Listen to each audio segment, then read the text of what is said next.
So if you've been following this channel for a while, you know that I love rage bait. I mean, just look at the comments in my videos. People are still fighting in the comments of my old anti-communism video, and it's been 5 years. Like, there's 60,000 comments. Like, look, the top comment has 400 replies. Unfortunately, YouTube has this thing called community guidelines. That means if I were to give this video my usual rage bait title like, "Is hummus really that bad?" the channel would get immediately demonetized, deleted, put on canary mission 50 times over, and my face would get slapped on a no-fly list. As fun as these thumbnails are to make, they would not look good printed out on my kitchen counter. So, to appease Big Brother, let me read out my obligatory 1984 disclaimer. This video is not intended to support, promote, or glorify terrorist activities or incite extremist violence. It is created purely for entertainment and informational purposes. Are you happy? You're walking a fine line. For the Zionists in the audience, let me save you time. At FBI, at Christy Gnome. This brown animated YouTube avatar is Khamas. Please arrest and deport him to the nearest ICE facility. Khamas, Khamas, Khamas, Khamas, Khamas. Now, if you're not particularly sympathetic to the Palestinian resistance, or even an outright Zionist, I still think this video is worth watching. Put yourself in the shoes of a Palestinian. I mean, you quite literally can't because your genocide supporter thinks all of them are human animals, but for the sake of the video, let's pretend you can. And imagine growing up in the world's largest open-air prison, the Gaza ghetto. Your age isn't counted by years, but by how many wars old you are. Maybe you had friends or family killed in those wars. Any chance of leaving is blocked off by the bureaucratic Israeli permitting process, which already killed a family member who needed treatment in the West Bank. You have no hope for the future, and peaceful protests don't seem to move the heart of Zionist soldiers, who shot and permanently maimed one of your friends at one of these unarmed demonstrations. In this situation, what would you do? For most people, the answer is simple: violent resistance. Even former Israeli Prime Minister Ehud Barak said he would have joined a terrorist organization if he had been born Palestinian. Sometimes, things aren't just as clear-cut as terrorist versus freedom fighter. Sometimes one person's terrorist is another person's freedom fighter. Meanwhile, in mainstream pro-Palestine discourse, condemning Hamas is often a prerequisite to being seen as respectable. Rosa killer Bernard Sanders, for example, won't even lightly scold Israel without a caveat condemning Hamas for October 7th. But when we condemn Hamas and focus solely on Palestinian suffering, we're ultimately condemning those that choose, in the face of colonial barbarity, to take up arms and fight back. We leave behind the other side of colonial oppression: anti-colonial resistance. With Zionists single-mindedly thinking everyone who says genocide bad is Hamas, and so-called anti-Zionists condemning Hamas, it seems no one these days is willing to make an objective analysis of the organization. But I'm not one to shy away from controversy. Let's put aside all these preconceived feelings and look without reservation at what objective, scholarly sources have been saying about the topic for decades. And maybe, along the way, we'll learn something new. What? I'm already on canary mission and the no-fly list, and my dogs got doxxed on WikiFeet? Did you just say dogs?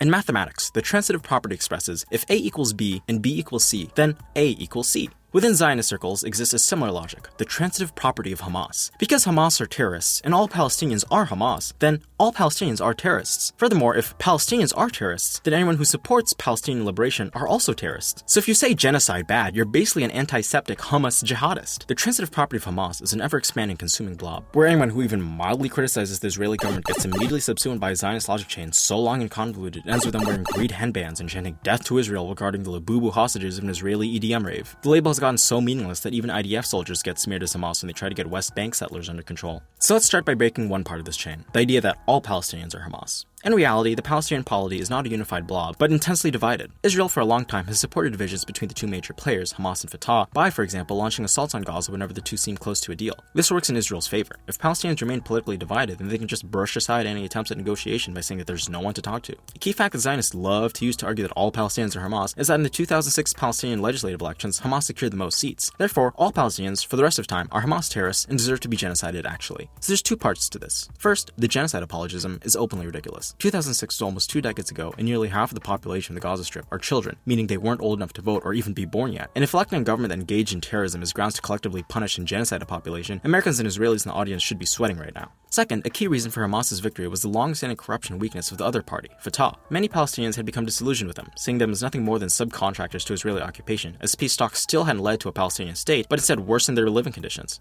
In contrast, Hamas campaigned on change and reform, using their base of social welfare programs and legacy of armed resistance to launch a populist challenge to a divided Fatah, ultimately securing victory. But even those disillusioned Fatah are not all on the Hamas train. Many militant Palestinian factions continue to exist and maintain support. We have the PFLP and their armed wing, the Abu Ali Mustafa brigades, the formerly Fatah-affiliated Al-Aqsa Martyrs brigades, the DFLP's Omar al-Qassam forces, Palestinian Islamic Jihad's Al-Quds brigades, and the Mujahideen brigades, each sporting their own colored headbands. Of course, Hamas and its Al-Qassam brigades are the largest of these armed factions, but the point is that the Palestinian polity cannot be reduced to Hamas. That's why, although the Palestinian public is generally split on Hamas, there's overwhelming support for resistance in general. Now that we've covered one part of the everyone is Hamas logic chain, let's look at the other part.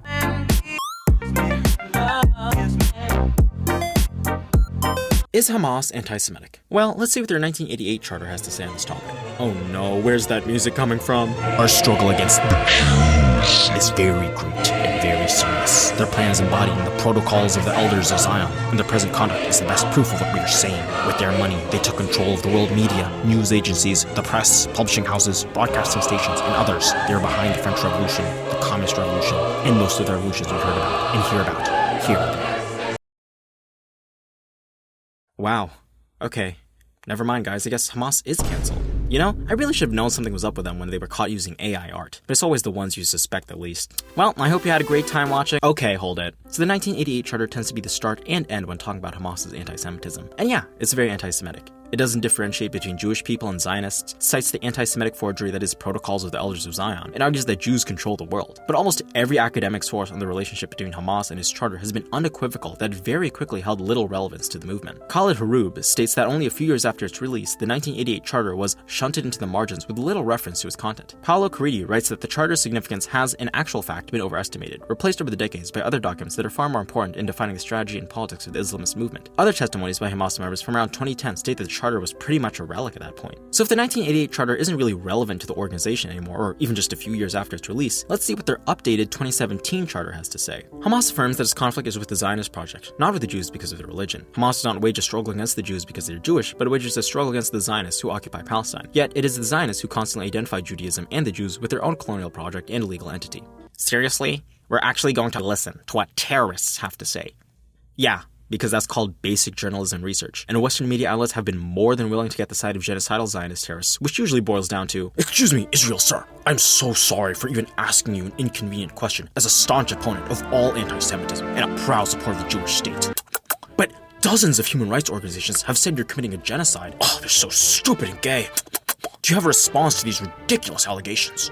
So if the Western media complex is more than okay with getting the side of Zionist terrorists, why can't a D-list communist YouTuber get the side of Hamas? And if we, look at what Hamas has been saying and doing and read the scholarship that's been saying the same thing for decades, we can see that Hamas is not a static, unchanging monolith, but an ever-evolving movement. Their 2017 charter shows a distinct shift in rhetoric, espousing a contemporary and political tone in the discourse of global politics, and emphasizing their anti-colonial struggle against Zionism, not Jewish people as a whole. In fact, it goes even further, correctly pointing out that the violent persecution of Jewish people is a historically European phenomenon, not a Muslim or Arab one. When Zionists portray Hamas as bloodthirsty anti-Semites, and cite a document almost 4 decades old, they ignore that Hamas has developed a far more sophisticated political understanding in the decades since its founding. Another common misconception stemming from this intentional ignorance is the idea that according to Zionists, Hamas, much like Zoran Mamdani, wants to establish a theocratic global caliphate through terrorism, jihading every Jewish person in infinite 9/11s. Never mind the fact that Hamas didn't support 9/11, the fact is Hamas has been openly saying that destroying Israel hasn't been its objective for a long time. Since at least the Second Intifada, Hamas has made clear in public statements and publications that its objective is a Palestinian state on the 1967 borders with Jerusalem as its capital and the right of return for refugees, while simultaneously not recognizing Israel or giving up all its claims to historic Palestine. In essence, Hamas's position has been a pragmatic acceptance of the two-state solution, but you wouldn't know that listening to Zionists who portray them as literally ISIS. Hamas has been pretty open about why it's done this. It's calling Israel and the international community's bluff. If there truly was an effort for a two-state solution, then Hamas has already done its part and accepted it. Israel, of course, has heard these decades-long overtures from the movement and pretend they heard nothing. As I said in my last video, the two-state solution was long killed by Israel. Israel doesn't want any Palestinian state to provide the right of return to refugees, nor would it want to dismantle settlements in the West Bank. At most, Israel would give Palestinians a Bantustan with fake sovereignty, which is so insulting even Arafat rejected the offer at Camp David. That's the problem with the terrorist paradigm. It's a thought-terminating cliche that circumvents the hard work of politics and instead promotes a mindset of obliteration. You can't negotiate with terrorists, you have to destroy them. So let's talk about the elephant in the room. Terrorism.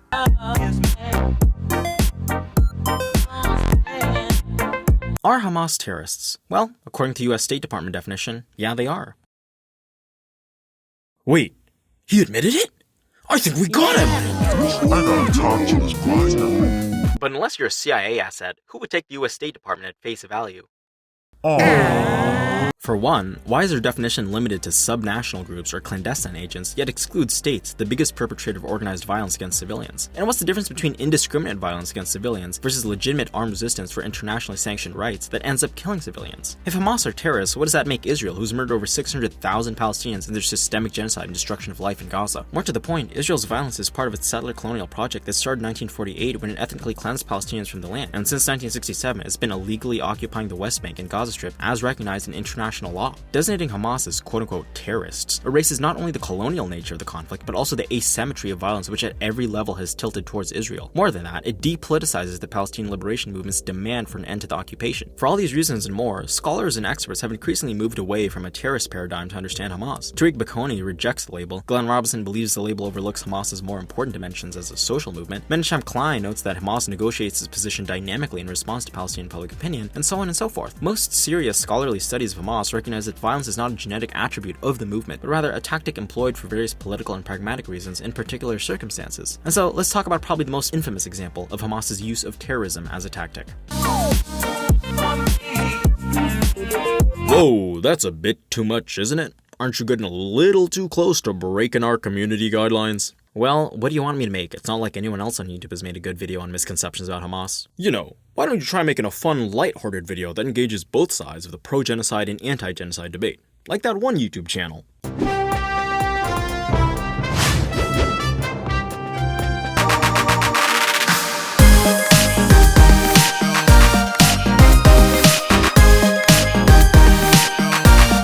I want to return to a larger point that scholarship on Hamas takes pains to emphasize, that violence is not a genetic attribute of the movement, but rather a tactic deployed in response to various internal and external factors. The history of the Islamic movement in Palestine hasn't always been one of armed jihad against the occupation. The predecessor of Hamas, the Muslim Brotherhood, believed in peaceful Islamization, gradually building a virtuous Islamic Palestinian society that, only later, would struggle against the Zionist occupation. To that end, the Muslim Brotherhood built and ran schools, charities, and social clubs, expanding its influence and providing a counterweight to secular organizations. But their peaceful methods were controversial. In the 1980s, some members left to form Palestinian Islamic Jihad to wage armed resistance. Then, when Palestinian civil society erupted in the First Intifada, the Muslim Brotherhood responded to popular opinion and formed Hamas, embracing armed struggle in conjunction with its goal of Islamization. Just looking at this brief history, it's apparent how internal factors like Palestinian public opinion and their own membership's opinion, as well as external factors like the intensification of Israeli occupation, led to the formation of Hamas. And when looking at Hamas's adoption of sewerslide bombings, a similar dynamic is visible. On February 25, 1944, an Israeli terrorist gunned down 29 worshippers in a Hebron mosque on the final days of Ramadan. Before that point, Hamas had only targeted Israeli soldiers, mostly in response to popular demand. After the massacre, however, Hamas embraced the targeting of Israeli civilians through terrorist attacks. A Hamas leader in Gaza stated, without Hebron, Hamas would not have been able to justify suicide attacks. Ben Gvir, the current Israeli Minister for National Security, hung up the shooter's portrait, which he only took down after entering the Knesset. This was the rationale for suicide attacks. If Israel attacked Palestinian civilians, then Hamas would attack Israeli civilians. It was a form of asymmetrical warfare against an overwhelmingly powerful occupation that was and is all too willing to target innocent civilians. As shockingly violent as these bombings were, they were ultimately a result of an interactive colonial process of violence stemming from the occupation itself. Nevertheless, Hamas repeatedly offered ceasefires which were brushed off by Israel, and eventually the movement enacted multiple unilateral ceasefires. It should go without saying that these sewerslide operations were broadly a failure, which is a big reason Hamas has broadly abandoned the tactic for decades now. Rather than compelling Israel to concede or lighten its occupation over the Palestinian territories, their iron fist continued. Nevertheless, the Bad optics of suicide bombings were really damaging internationally, and helped Israel conflate Hamas with Islamic terrorism organizations like The view that Hamas is literally ISIS is one that's been propagated by Zionists, including the worst actor from Stranger Things. Millie, take care of him.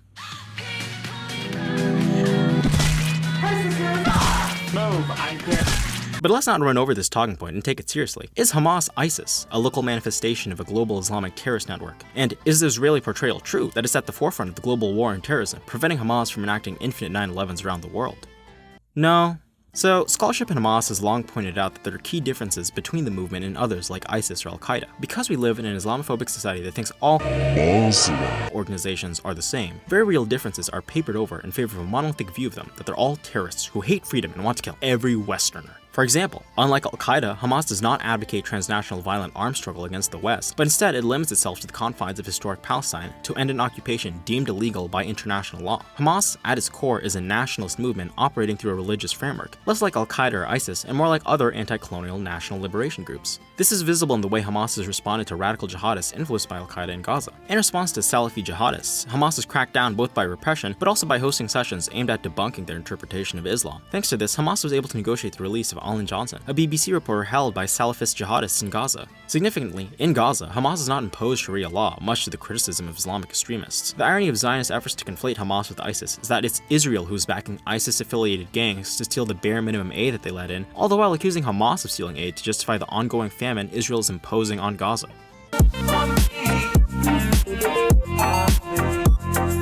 I'm not going to paint a rosy picture of women's life under Hamas. Under their rule, there has been a rising incidence of women killed for honor crimes, with the government failing to address it. And as I said before, although Hamas hasn't implemented Sharia law, it's nevertheless willing to violently enforce its Islamization agenda, intimidating or even attacking women who refuse to cover their heads. Although Hamas doesn't have the best record on women's rights, it's also far from organizations like the Taliban, ISIS, or Al-Qaeda. For one, Hamas allows women to receive an education, go to university, and work. Women also benefit from the social programs run by Hamas, including food distribution centers, medical clinics, and nurseries. These grassroots networks are one reason Hamas was able to win so many women voters in the 2006 election. But let's take a step back. This whole framing of Hamas oppresses women is rooted in colonialism. If we want to talk about women's rights in Palestine, we should talk about the #1 reason that women in Palestine suffer: the Israeli blockade and now ongoing genocide that's disproportionately targeted them. As much as Westerners love to obsess over the hijab as a symbol for women's oppression, they only care about it insofar as it gives them an excuse to drop bombs on their country.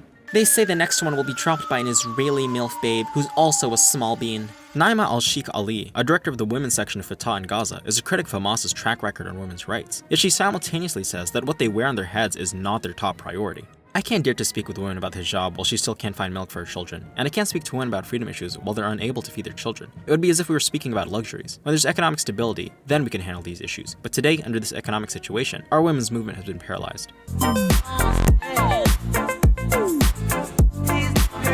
Hamas won the 2006 elections, one of the few democratic elections held in that region as testified by virtually everybody. This democratic Hamas government, however, was never able to get off the ground. Almost immediately, the United States and Israel enacted a crushing blockade on Gaza. Fatah was secretly equipped and trained by the US to overthrow Hamas, and Palestinians in Gaza were made to suffer for practicing their democratic right to vote. The Hamas government never had a chance to govern, instead taking control of the Gaza Strip in June 2007. Their assertion that Fatah had been part of a US-backed conspiracy to overthrow its government was vindicated by the discovery of stored American weapons in preparation for a coup. In short, Hamas won an election, was subsequently subverted by internal and external forces, and acted decisively to preempt a US-backed coup. Since taking power, Hamas hasn't held elections, in part because of the instituted division between Gaza and the West Bank. Instead, its rule in Gaza has been characterized by Tariq Bakoni as soft authoritarianism, or a liberal democracy, tolerating a certain level of dissent while also clamping down in moments of repression. I don't want to downplay this repression. Even when Hamas took over the Gaza Strip, it was a bloody, fratricidal conflict that ended with hundreds of Palestinians killed. Hamas has been credibly accused of human rights violations during its governance of Gaza, for example, taking advantage of Israeli bombings to extrajudicially assassinate domestic enemies. But these criticisms against the Hamas government misunderstand that it's fundamentally not a government. It has no real sovereignty, it's unable to control its borders, halt the Israeli blockade, or even stop bombs from falling on its people. It's an administration under occupation and impoverished by conditions imposed by the Zionist entity. If concerns about Palestinian democracy were genuine, they would be foremost concerned with the blockade and divided Palestinian polity instituted and enforced by Israel. In the midst of the ongoing genocide, Hamas has repeatedly offered to give up its governing power. As I said before, Hamas is not Al-Qaeda or ISIS. It's not interested in creating a theocratic caliphate, but rather giving Palestinians a democratic voice and self-determination, as they say in their 2017 charter. During the ongoing genocide, they've repeatedly offered to give up control of Gaza to a national unity government, a technocratic government, or even a committee of independent Gazan leaders. These offers have all been rejected or ignored, which betrays the Zionist myth that if it's true that Hamas has moderated its positions and is basically willing to settle for a two-state solution, why hasn't there been peace yet? There are three main sticking points that Israel likes to point to. 1, that Hamas refuses to renounce violence. 2, that they refuse to recognize Israel. And 3, that they refuse to accept past agreements, including the Oslo Accords. We could go through each of these points and point out that, for example, Hamas has repeatedly offered to rein in its violence and, when ignored, even unilaterally ceased attacking Israeli civilians, that powerful political parties in Israel refuse to even recognize the existence of Palestinians, and that Oslo is basically null and void because Israel has refused to follow through on its commitments to securing a Palestinian state. But even beyond that, Hamas isn't ignorant. They've seen the trajectory of the PLO, which did all these things. abandoned armed struggle, recognized Israel, and spearheaded Oslo. They saw that the PLO's path of negotiations was ultimately fruitless, gained nothing for the Palestinian people, and in fact made their lives materially worse. When Hamas won the 2006 elections, they were explicit that they wouldn't concede on these points unless they got something in return. We will not be in the politics of free concessions. It's ultimately Israel that refuses peace. They've openly bragged about sabotaging peace deals, dividing the Palestinian polity, and then paint Hamas as irrational, mindless, anti-Semitic terrorists who can't be negotiated with. Even the common refrain, "But what about the hostages?" has gotten old. Hamas has repeatedly offered all-for-all deals in which it will free all its hostages for all the thousands of Palestinian hostages kept and abused by Israel to no avail. Hamas wants peace. They've repeatedly offered it and shown that they're trustworthy by reining in other resistance factions during various ceasefires with Israel, which even Israel acknowledges. In contrast, Israel has repeatedly torpedoed ceasefire deals, renegading on agreements to continue a bloodthirsty genocide whose objectives are to openly massacre Palestinians. The truth is, between Hamas and Israel, if we're looking for irrational, untrustworthy terrorists bent on genocide and destruction, Israel fits the bill much better than Hamas. Clink clank. Initiating atrocity propaganda speed round debunking. Deploying special Zionist projection response. No, they didn't, but the IDF did kill Jewish Israeli children with their tanks fired on houses after issuing the Hannibal Directive. No evidence of Hamas doing that, plus Israel actually does do that with Palestinians, which we have photographic and video proof of them doing. No evidence of Hamas doing that, plus Israel actually does do that with Palestinians, which we have photographic and video proof of them doing. You're confusing Hamas with the ISIS-linked gangs Israel's funding. The Israeli airstrikes in Doha, Qatar were captured by security cameras.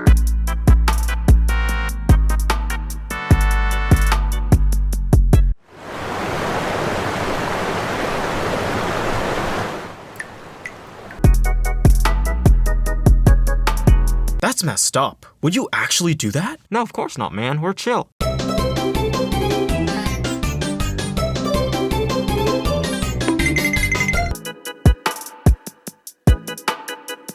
Probably the most pernicious myth about Hamas, one underlying the ongoing genocide in Gaza, is that it can be defeated. On the ground, we can see that this is objectively untrue. Hamas began the war with roughly 40,000 fighters, and their fighting force remains fundamentally the same almost 2 years into this war. IDF soldiers go into Gaza, quote-unquote clear out an area, and then return months later to find guerrilla fighters putting up fierce resistance from tunnels. Israeli war experts have acknowledged that if the war's goal was to destroy Hamas, it's been a total failure and will not achieve its aim. Because IDF soldiers get wrecked when they're up against a real fighting force, they've resorted to genociding a powerless civilian population. Israel can never kill the human will to resist occupation. The problem isn't Hamas, it's the existence of Palestinians who, since being ethically cleansed from their land in 1948, have refused to concede to the Zionist occupiers. Hamas is simply the modern-day incarnation of Palestinian nationalism, more Islamic in form, but in continuity with the Great Arab Revolt of 1936 and the PLO. The right to violently resist a colonial occupation is, of course, an internationally recognized right. This video is not aimed to completely exonerate everything Hamas has done. They've committed gruesome massacres, the rule in Gaza has engaged in brutal repression, and they're partly to blame for the ongoing division of the Palestinian polity. But to say that Hamas are mindless terrorists bent on destroying Israel is objectively incorrect. Their demands are pragmatic and moderate, they've limited their armed resistance to the borders of historic Palestine, their immediate goal is basically a two-state solution, and they support a democratic, not theocratic Palestinian state. If there's a serious effort to end the conflict, Hamas's political demands and the demands of the Palestinian resistance in general must be taken seriously. Decades of depoliticizing, ignoring, and painting Hamas as irrational terrorists got us to October 7th. To quote a senior leader of Palestinian Islamic Jihad, even if, through the sheer power of its genocidal bombs, Israel succeeded in destroying Hamas, there may come a day when Israel finds itself longing for Hamas.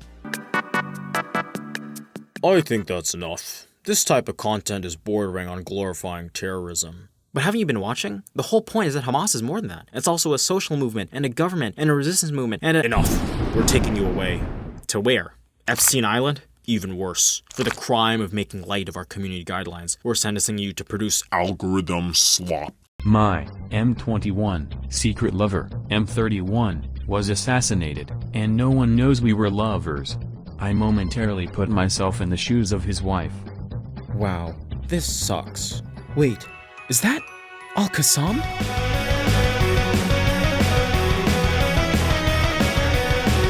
This video took a long time to make because I spent a lot of time reading scholarly articles, books, and doing research on Hamas as a movement. And this academic perspective is pretty useful. It shows that much of the history of Hamas has been the movement saying, hey, we're reasonable political actors with coherent political positions willing to negotiate for a Palestinian state, and Israel saying, these are irrational Islamic terrorists who want to kill all Jews everywhere. But there's a limit to an academic perspective. For one, almost every university is folding when the current Trump administration puts the tiniest bit of pressure to crack down on pro-Palestine speech. This has also led to many academics recanting their ostensibly decolonial work to condemn the Palestinian resistance. I guess decolonization is not a metaphor, but only when it's not Palestinian decolonization, huh? But beyond some academics rendering their own work intellectually and morally bankrupt, it also removes itself from the reality of the Palestinian resistance. To see almost daily videos of fighters tearing down occupation walls, halting the tanks of genocide, and striking fear into the Zionist occupiers serves as a challenge to everyone outside of Palestine to have even a fraction of their bravery. I've grappled with what it means to create content during a genocide, while Palestinian artists, creators, and humans with hopes and dreams perish under the US-provided Israeli-launched bombs. And although most creators have done well to expose genocidal Zionist crimes against Palestinian civilians, there isn't nearly enough content highlighting the resistance to that genocide. Barring John Elmer's weekly resistance reports and a few other good video essayists, seriously, check out Rev and Rev's video, it's probably the best thing I've ever seen on this topic, pro-Palestine creators seem reluctant to talk about the resistance. That's understandable. We operate in an environment of algorithmic slop with hostile community guidelines and the threat of demonetization when we don't use words like unalive or sewerslide. But almost 2 years into this genocide, we should strive to have even a fraction of the courage of the Palestinian resistance. And this isn't only about content creators, this is about all of us. What is our duty when we see a genocide in our feed every day? The bare minimum should be to commend, not condemn, resistance to genocide. Okay, that's enough. Back to the slop mines. Am I, M20s, the a-hole for taking 2 months to upload a video? Sorry, yeah. So the price I pay for taking a long time to make these things is that they're a bit out of date by the time they come out. It should go without saying that the current ceasefire is an achievement of the resistance and the steadfastness of the Palestinian people. Israel's goal was the destruction of the resistance, and that they've failed and will be doomed to failure. To stay up to date on the latest reporting on the war and genocide, I highly recommend reading Dropsite News, Electronic Intifada, and the work of Palestinian journalists on the ground. I relied heavily on Dropsite specifically for this video because they're one of the few outlets that actually, does journalism and speaks with Hamas officials for their side of the story. Special thank you to Overzealous for his brief cameo in this video, and to my lovely patrons who patiently waited for my next upload. I spent a lot of time researching, writing, animating, and editing, so your support has meant a lot to me. Because these videos take so long, I'm putting up the names of patrons multiple times to reflect the number of months they've pledged their support. Special thanks to my top tier patrons, Fiasco Linguini and Caleb Peters. And as always, no war but the class war.